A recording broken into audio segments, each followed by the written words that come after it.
Hello, je suis Aline, coach business chez The Bee Boost. Après des années de freelance en tant que retoucheuse photo, je suis devenue coach business et j'aide désormais les entrepreneurs à booster leur entreprise. Si vous êtes à la recherche de stratégies, d'astuces, de retours d'expérience, de partage et d'une bonne dose de bonne humeur, vous êtes au bon endroit. Dans ce podcast, seul ou avec mes invités, je vous partage tout pour vous inspirer au quotidien, vous aider à atteindre tous vos objectifs et faire en sorte que vous puissiez développer le business de vos rêves. Alors, installez-vous confortablement et c'est parti pour l'épisode du jour. Hello à tous et bienvenue dans l'épisode 170 du podcast Je peux pas, j'ai business, où on va parler de vente et tout spécialement d'apprendre à aimer la vente. Mais avant de commencer, j'ai une confession. Bonjour, je m'appelle Aline et je le confesse, j'aime la vente. J'ai l'impression d'être aux alcooliques anonymes, mais c'est clairement ça. J'aime la vente, j'adore vendre mes produits à mon audience. Et ce sujet de la vente, c'est quelque chose que j'ai déjà abordé à plusieurs reprises sur le podcast. C'est quelque chose dont on a déjà parlé avec beaucoup de mes invités, mais je pense que ça fait partie de ces sujets qu'il faut que je répète régulièrement par ici. Et un sujet que je mets également constamment à jour parce qu'il est tellement important et un petit peu à la source de tout.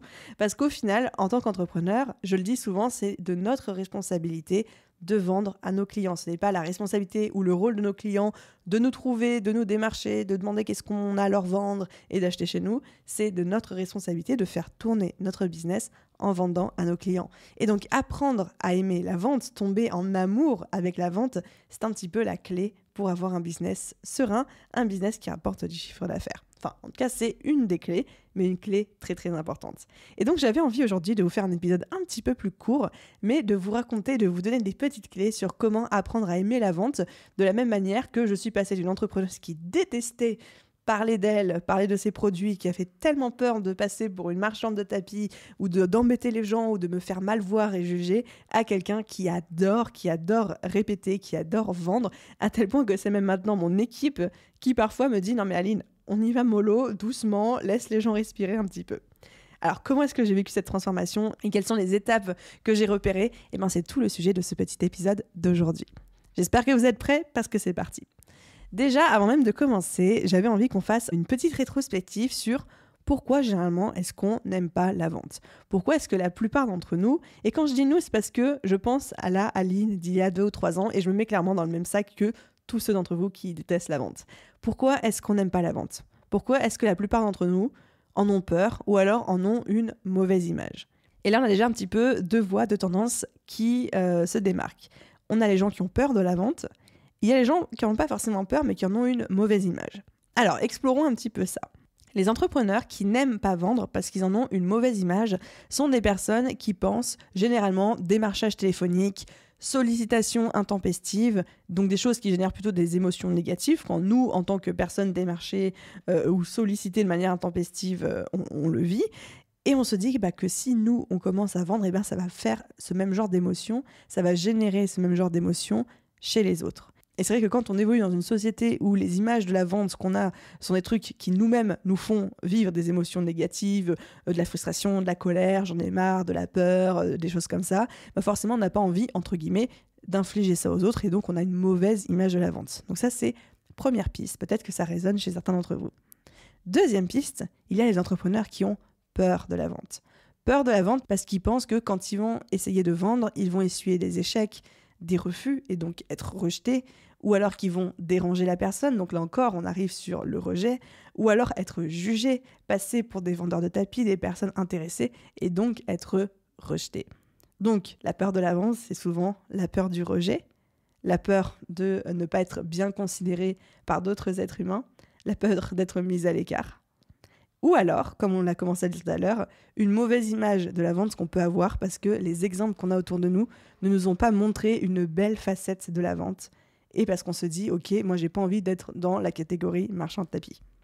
Donc déjà, petit premier exercice pour vous, c'est de vous demander dans quelle catégorie je tombe, voire même peut-être les deux, mais quelle catégorie me correspond le plus ? Est-ce que je fais partie de ces gens qui ont peur de vendre parce qu'ils ont peur du rejet ou de l'échec ? Ou est-ce que vous faites partie de ces gens qui n'ont pas forcément peur de vendre, mais qui détestent ça parce qu'ils en ont une très mauvaise image ? Quel que soit votre cas de figure, on va essayer de tacler un petit peu ces visions, ces croyances limitantes. Et le but pour moi, c'est de vous montrer que la vente, c'est bien plus que ça. La vente, c'est un art de vivre. La vente, c'est un mindset. Et la vente, c'est un miroir de qui on est et de la confiance qu'on a en nous. Oui, je vais aller jusqu'ici et ça va être un petit peu ma conclusion tout à l'heure. Je ne vais pas trop détailler pour le moment, mais je vais plutôt commencer à tacler toutes ces croyances limitantes. Pour tous ceux qui se disent aujourd'hui « je n'aime pas insister », parce que je préfère que les gens, entre guillemets, se débrouillent tout seuls pour me trouver, et j'ai pas envie de trop répéter en ligne, j'ai pas envie de saouler les gens, j'ai pas envie de déranger, et donc là on retombe sur le « j'ai peur d'être rejeté ». J'ai envie que vous pensiez à toutes ces situations dans votre vie, dans votre quotidien, pendant lesquelles vous avez vendu en y prenant plaisir, sans même vous en rendre compte, et je suis sûre qu'il y en a. Par exemple, ça peut être le fait de recommander votre restaurant préféré à un contact, à un ami, à un membre de votre famille qui vous demande « Hey, t'as pas une recommandation d'un Italien ?»« Ah bah si, j'ai cet Italien-là que j'adore, et machin si, le serveur il est trop sympa, leurs lasagnes elles sont à tomber par terre, en plus généralement ils t'offrent le café à la fin, etc. » Qu'est-ce que vous faites ? Là, vous êtes en train de vendre votre resto préféré à la personne qui vous a demandé la recommandation. Ou alors vous faites du shopping avec votre meilleure amie, je donne souvent cet exemple-là aussi, elle essaye une robe qui lui va tellement bien et là vous dites « mais si, il faut absolument que tu prennes cette robe, la couleur te va trop bien, la coupe est magnifique, en plus ça te fait un boule d'enfer, etc. » Qu'est-ce que vous faites ? Vous êtes en train de vendre la robe à votre meilleure amie. Et du coup, quel est le point commun entre le restaurant et cette robe qui fait que c'était facile pour vous de vendre et de faire cette recommandation ? Eh bien, c'est parce que ce n'était pas votre produit, mais celui de quelqu'un d'autre. Et du coup, comme vous étiez neutre, c'est-à-dire vous n'étiez pas intéressé pour dire c'est bien, c'est pas bien, achète, n'achète pas, bah vous n'aviez pas peur que la personne en face de vous pense que vous êtes intéressé, entre guillemets, et du coup, vous n'aviez pas de difficulté à vendre. Parce que pas de jugement, vous étiez neutre, c'est pas votre produit, donc il n'y avait pas non plus de conséquences derrière pour vous. Et donc là, j'ai envie de vous dire qu'en fait, ce n'est pas la peur de vendre que vous avez, mais c'est la peur de ce que les gens vont penser de vous. Donc là, on n'est plus sur de la peur de vente. Donc là, on n'est plus sur de la peur de vendre, mais vraiment de la peur du regard des autres, la peur du rejet, et du coup de la confiance en soi aussi. Parlons maintenant un petit peu de toutes ces personnes qui se disent « j'ai peur de passer pour un marchand de tapis ». C'est une expression qu'on connaît tous, c'est une expression qui revient beaucoup, c'est une expression que j'entends énormément. Un exemple pour tacler un petit peu ça. Imaginez que vous avez trouvé ou inventé une machine qui peut démultiplier l'argent. Donc c'est une machine, vous mettez un billet de 10 € dedans et en fait elle vous en rend 100 €. C'est automatique, ça marche à tous les coups. Vous avez breveté cette machine, elle est trop bien. Est-ce que vous allez avoir du mal à la vendre ? Je pense que non. Parce que vous êtes tellement certain des résultats, c'est tellement ce qu'on appelle un no-brainer, c'est-à-dire il n'y a même pas de question qui se pose tellement le bénéfice est évident, que vous allez clairement avoir de la facilité à la vendre, voire même envie de crier sur tous les toits « mais achetez ma machine !» À quel moment t'as pas envie d'acheter une machine où tu te mets 10 €, elle t'en rend 100 dedans ? Et donc là, pas de difficulté à vendre parce que vous êtes certain du résultat. Et donc encore une fois, là, on n'est pas sur de la peur de vendre, on est dans le manque de confiance en votre produit ou en votre service. Et c'est une donnée à laquelle on ne réfléchit pas toujours, mais plus vous allez avoir confiance en votre produit, plus vous allez avoir confiance en votre service et entre votre capacité à aider les gens autour de vous à atteindre X, Y, Z résultats, plus vous allez avoir de la facilité à leur vendre. Et si je prends mon propre exemple, avec la BSB Academy, mon gros programme, je suis tellement, mais tellement convaincue de la valeur de ce programme, tellement convaincue que n'importe quel entrepreneur devrait le suivre au moins une fois dans sa vie, que déjà, j'ai envie de la donner gratuitement à tout le monde, parce que je suis en mode, c'est de l'utilité publique, ça devrait être remboursé par la sécurité sociale. Mais deux, je me souviens, en plein lancement, j'avais envie d'envoyer entre 1 et 2 emails par jour à mon audience pour leur dire à quel point ma formation était bien. Et c'est même mon équipe qui me disait « Aline, on y va mollo, un mail, quasiment un mail tous les 2 jours, un mail par jour les derniers jours, ok, mais pas 2 mails par jour, t'en fais trop, quoi. » Donc, est-ce qu'aujourd'hui, vous avez un produit ou un service dont vous êtes tellement convaincu de la valeur que vous avez envie de le crier sur tous les toits ? Parce que ça, c'est important. Et quand vous avez vous-même des doutes sur votre produit, votre service, les résultats que vous êtes en capacité de générer chez vos clients, si vous-même, vous n'avez pas confiance en ça, c'est normal que vous ayez du mal à le vendre. Parce que si vous-même, vous n'y croyez pas, vous ne pouvez pas demander à d'autres personnes d'y croire pour vous. Alors, je ne suis évidemment pas en train de dire qu'il faut attendre d'avoir le produit parfait pour se lancer. Vous savez que mon mantra préféré, c'est mieux vaut fait que parfait. Mais je dis juste qu'il faut être convaincu de la valeur qu'on peut apporter. Et donc là, on n'est plus sur de la peur de vendre. On est sur être convaincu de la valeur qu'on peut apporter, donc de la confiance en nous, de la confiance en notre service, en notre produit, et d'un vrai travail réalisé sur nos offres au préalable. Parlons un petit peu maintenant de « j'ai peur de déranger ». Les gens qui n'osent pas vendre parce qu'ils ont peur de déranger la personne en face de nous. Prenons encore un exemple, parce que j'adore les petits exemples, j'adore les métaphores, la mise en situation. Si demain, vous marchez dans la rue, vous êtes en train de vivre votre meilleure vie, et il y a une maman qui pousse une poussette, Et là, le bonnet du bébé tombe par terre, elle ne le voit pas, elle continue son chemin.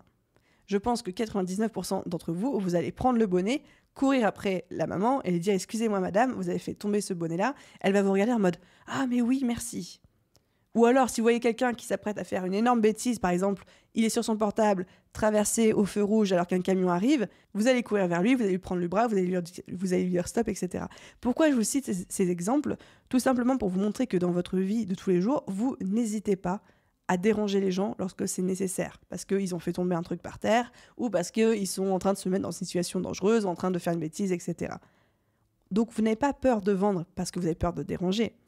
C'est la peur de comment ça va être perçu et jugé de l'autre côté. Parce que quand vous rendez le bonnet à la maman qui a fait tomber le bonnet de son bébé, vous vous doutez bien qu'elle ne va pas vous hurler dessus et vous accuser d'avoir volé un bonnet, ou alors vous dire comment oses-tu me déranger et m'importuner dans la journée, tout simplement parce que vous lui aurez rendu service. Pareil pour la personne qui s'apprêtait à traverser au feu rouge avec son portable à la main. Donc aujourd'hui, la peur que vous avez, ce n'est pas la peur de déranger, c'est la peur de comment ça va être perçu et jugé de l'autre côté. Donc on en revient à ce que les gens vont penser de vous. Et pourquoi je vous ai montré tous ces petits exemples et pourquoi je vous ai cité tout ça ? Tout simplement pour vous montrer que on parle de peur de vendre, mais en fait, il n'y a pas de peur de vendre. Il y a ou un manque de confiance en nous, ou un manque de confiance en notre produit / notre service. Donc, la peur de vendre n'existe pas. C'est un petit peu ça mon discours et c'est jusque là que j'avais envie d'aller avec vous. Il n'y a pas de peur de vendre, il y a la peur de comment est-ce qu'on va être jugé. Et il y a la peur de mon service, mon produit ne va pas générer les résultats nécessaires ou les résultats promis. Et là, vous êtes en train de vous dire, ok Aline, mais ça me dit toujours pas comment apprendre à aimer la vente. Parce que là, ok, j'ai compris que la peur de la vente, c'était pas de la vraie peur de la vente, mais ça me dit pas comment apprendre à aimer ça. Donc, par rapport à ça, on a 2 pistes de travail. Piste de travail numéro 1, travailler notre produit, notre offre, notre service jusqu'à en être tellement fier qu'on aurait envie, si on le pouvait, de le donner gratuitement à tout le monde, qu'on jugerait qu'il est d'utilité publique et qu'il devrait être remboursé par la sécurité sociale, et surtout qu'on a envie de le crier sur tous les toits. La confiance que vous avez en vos offres, en vos produits, en vos services, l'envie d'en parler peut vous aider à surpasser, et peut surpasser même de loin, la peur que vous avez d'en parler, et la peur que vous avez de vendre. Je ne sais pas si ça fait sens ce que je suis en train de dire, mais à un moment, quand on est tellement hypé par quelque chose, eh ben on n'a qu'une envie, c'est d'en parler à tout le monde. La personne la plus timide du monde, si vous la lancez demain sur le sujet qui la passionne, elle pourra en parler pendant des heures et des heures sans même se rendre compte qu'elle est en train de vivre, entre guillemets, sa pire crainte, qui est de parler, de se faire remarquer, d'être mise en avant. Et ça, c'est un super shift à faire dans sa tête, de se rendre compte que quand on est suffisamment passionné par ce qu'on propose, eh ben on a envie d'en parler, quoi qu'il arrive, quelles que soient nos idées reçues, nos croyances à l'extérieur. Donc ça, c'est le premier pilier, travailler notre business, nos offres, nos services pour en être tellement fiers qu'on a envie de le créer sur tous les toits. Deuxième pilier, qui est le pilier principal et qui est forcément un des plus compliqués et longs à travailler, c'est la confiance en nous. La confiance en vous est proportionnellement, équilibrement, parallèlement, tout ce que vous voulez lié à votre capacité de vendre et l'amour que vous avez pour l'acte de vendre. Plus vous avez confiance en vous, plus vous allez avoir de facilité à vous vendre. Moins vous avez confiance en vous, moins vous avez de facilité à vous vendre. Sauf que la confiance en vous ne doit pas venir de l'extérieur, mais doit venir de l'intérieur. Et ça, c'est important. La confiance en vous ne doit pas venir de l'extérieur, mais de l'intérieur. Vous ne devez pas chercher la validation que ce que vous faites, c'est bien de la part de personnes extérieures. C'est pas dans le regard des clients que vous démarchez que vous devez trouver la validation de « Ok, j'ai bien vendu mon produit, donc je peux prendre confiance en moi ». Ça marche dans l'autre sens. C'est parce que je prends confiance en moi que je vais bien vendre mon produit, que les gens derrière vont être contents et vont me faire ce feedback-là. Et je sais que généralement, cette question de confiance en soi, c'est le travail de toute une vie, de toute une existence. C'est un petit peu le travail le plus compliqué et sans fin qu'on puisse être amené à faire, mais c'est tellement, tellement une belle aventure. Et la bonne nouvelle, c'est que la confiance en vous diffère selon les domaines et les sujets. Donc, une confiance en soi, en tout cas de ma perception, ce n'est pas quelque chose qui gonfle de manière, on va dire, égale dans tous les domaines de vie. C'est pas plus Aline prend confiance en elle, plus cette confiance se ressent de manière égale dans tous ces domaines de vie. Ce n'est pas parce que Aline a 8 sur 10 confiance en elle en business qu'elle a 8 sur 10 confiance en elle sur le plan amoureux, etc. Non, on peut avoir 15 sur 10 confiance en nous en business et 3 sur 10 confiance en nous dans le domaine du sport ou dans le domaine de la culture ou dans le domaine sur le plan amoureux, des choses comme ça. Et donc, vous pouvez choisir de travailler votre confiance en vous de manière globale, certes, mais aussi par domaine et par catégorie. Et c'est pas parce qu'aujourd'hui, vous vous dites que vous êtes quelqu'un qui n'a pas confiance en lui dans X ou Y domaine que ça veut dire que ça concerne absolument tous les domaines. Et j'avais jamais pensé à regarder la confiance en soi de manière compartimentée, mais je la voyais plutôt que sur quelque chose de global. Et le jour où je me suis rendu compte que moi-même, dans ma vie, encore aujourd'hui, ma confiance en moi diffère totalement, quel que soit le contexte ou le domaine de vie dans laquelle, par le prisme de laquelle je regarde ma confiance en moi. Et là, ça m'a fait un vrai déclic et je me suis dit, je peux travailler ma confiance en moi en business jusqu'à arriver à 15 sur 10. Et le fait que je sois à 3 sur 10 sur le plan, mettons, de ma vie relationnelle, sentimentale, ne va pas impacter la confiance que je peux avoir en moi en business et vice-versa. Et du coup, comment est-ce qu'on fait pour travailler notre confiance en nous ? Qu'on cherche à la travailler de manière globale ou alors de manière compartimentée, de manière spécifique sur un domaine comme par exemple le business et la vente, et bien là c'est vraiment, et je pense que c'est le meilleur et le seul conseil que je pourrais vous donner, c'est un travail à faire tous les jours. Et en fait c'est un travail qui va venir avec la répétition, avec l'entraînement. La confiance en soi, c'est un muscle qu'on doit entretenir, muscler et développer. Et on le fait en se faisant accompagner par un coach. Quand on peut avoir l'opportunité de se faire accompagner par un coach, là c'est encore le plus rapide et le plus facile, mais aussi avec des lectures, avec des vidéos, avec des podcasts. On est aujourd'hui dans une société où on a tellement de ressources, de contenu à sa disposition, que j'ai même envie de dire, quand il s'agit de confiance en soi, il n'y a pas de bon ou de mauvais contenu à consommer, il n'y a pas un livre qui est meilleur qu'un autre, etc. Juste consommez du contenu, faites ce qu'il faut, mais surtout imprégnez-vous parce que ça va être la répétition, ça va être l'intensité à laquelle vous allez vous imprégner de tout ça qui va vraiment générer des résultats. Et pour faire cette affirmation, je me base vraiment sur mon cas personnel, qui est qu'avant, j'étais une ancienne timide, mais très grande timide. Quand je dis très grande timide, c'est-à-dire que même l'exemple du bonnet du bébé qui tombe par terre, moi, j'aurais même pas osé courir après la maman pour lui dire « Attention, vous avez fait tomber votre bonnet », j'aurais même pas osé la déranger. Alors que pourtant, ça aurait été de lui rendre service. C'était à ce niveau-là de manque de confiance en moi. J'étais toute timide, toute discrète, etc. Qu'est-ce qui a changé pour moi ? Alors, il y a plein de choses qui sont passées dans ma vie, etc. Mais qu'est-ce qui a changé en moi ? C'est surtout que pendant des mois et des mois, je me souviens, je passais mes journées à lire, à écouter des podcasts, à regarder des vidéos YouTube de plein de personnes différentes sur le développement personnel, la prise de confiance. Et je me suis sortie de ma zone de confort et je me suis challengée. Et c'était pas facile tous les jours, et même encore aujourd'hui, il y a des jours c'est facile, il y a des jours ça ne l'est pas. Mais vraiment, je me suis imprégnée, et là c'était plutôt la quantité plutôt que la qualité. Je me suis imprégnée de tous ces contenus jusqu'à ce que ça devienne une nouvelle partie de moi. Et c'est pas une transformation qui s'est faite en 3 jours, c'est une formation qui s'est faite en 1 an, en 2 ans, une transformation qui continuera toute ma vie, je le sais, mais ça m'a tellement aidée. Donc je pense que d'une ancienne timide et d'une ancienne personne qui manquait tellement de confiance en elle, imprégnez-vous des contenus qui vont faire du bien, qui vont vous booster. C'est long, c'est comme se mettre au sport, hein. C'est ce que je dis, c'est un muscle, mais ça va être tellement, tellement bénéfique pour vous. Et surtout, rappelez-vous que la confiance en soi peut être différente d'un domaine à un autre dans votre vie, que c'est pas parce que vous n'avez pas du tout confiance en vous dans un certain domaine que ça veut dire que vous ne l'aurez jamais dans tous les domaines. Tout se travaille, tout s'améliore et vous n'avez rien à perdre. Et j'arrive un petit peu à la fin de cet épisode de podcast qui est aussi ma conclusion et qui est le pourquoi j'ai envie de vous parler d'apprendre à aimer la vente. C'est parce qu'avec tout ce qu'on s'est dit aujourd'hui et la réflexion vers laquelle je voulais vous amener, c'est que la vente et votre capacité et notre capacité à nous vendre, c'est bien plus qu'une simple compétence en business, qu'on adore ou qu'on redoute. La vente et notre capacité à vendre est bien plus qu'une simple compétence. C'est un merveilleux indicateur, un reflet de notre confiance en nous, de notre estime de nous-mêmes, de notre capacité à communiquer clairement et à créer un lien de confiance. La vente, ce n'est pas une compétence. C'est un reflet de notre confiance en nous, de notre estime de nous-mêmes, de notre communication, de notre clarté, de notre ouverture vers le monde. Et alors, ça paraît très perché quand je suis en train de le dire, j'en ai conscience, mais je le vois vraiment comme ça.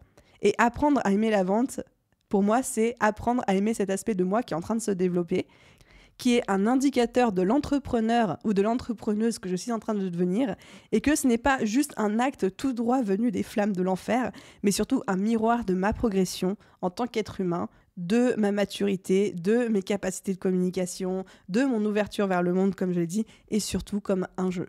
un jeu que je veux développer. Et apprendre à aimer la vente, c'est surtout apprendre à embrasser cette partie de nous et à se dire « Ok, qu'est-ce que ça dit de moi et comment est-ce que je peux faire pour améliorer ça ?» Et j'espère, mais vraiment j'espère que ne serait-ce qu'une personne parmi vous tous qui écoutez cet épisode va avoir le déclic que j'ai eu quand j'ai réalisé ça et va avoir tout changé autour d'elle. Parce que clairement, si aujourd'hui avec cet épisode je peux générer un déclic chez une personne, eh ben j'aurais réussi ma mission pour aujourd'hui. Voilà un petit peu pour mon discours, un discours un petit peu plus perché sur la fin que d'habitude, mais j'aime bien aussi le perché chez moi. J'espère que cet épisode de podcast vous a plu, je serais très curieuse d'avoir vos retours. Si jamais ça a résonné en vous, si jamais vous êtes dit mais c'est quoi ? Qu'est-ce qu'elle est en train de nous faire Aline ? Si ça vous a plu, si ça ne vous a pas plu, venez me le dire sur Instagram, @TheBeBoost, vous avez le lien en description de l'épisode de podcast. Venez me faire votre feedback. Si cet épisode vous a plu, comme toujours, n'hésitez pas à laisser 5 étoiles sur votre plateforme d'écoute, un commentaire, c'est vraiment ça qui aide le podcast à se développer, à se faire connaître. Vous avez bien vu, je ne monétise pas ce podcast, je n'ai pas de sponsor, je n'ai pas de publicité, c'est uniquement mon temps et mon amour pour vous, parce qu'on est en mode cœur, love aujourd'hui. Bref, j'arrête ici pour aujourd'hui. Un grand merci à tous ceux qui prendront la peine de le faire et à vous tous, je vous souhaite une merveilleuse journée, soirée, après-midi, nuit, où que vous soyez, et je vous dis à très vite dans un prochain épisode. Bye tout le monde!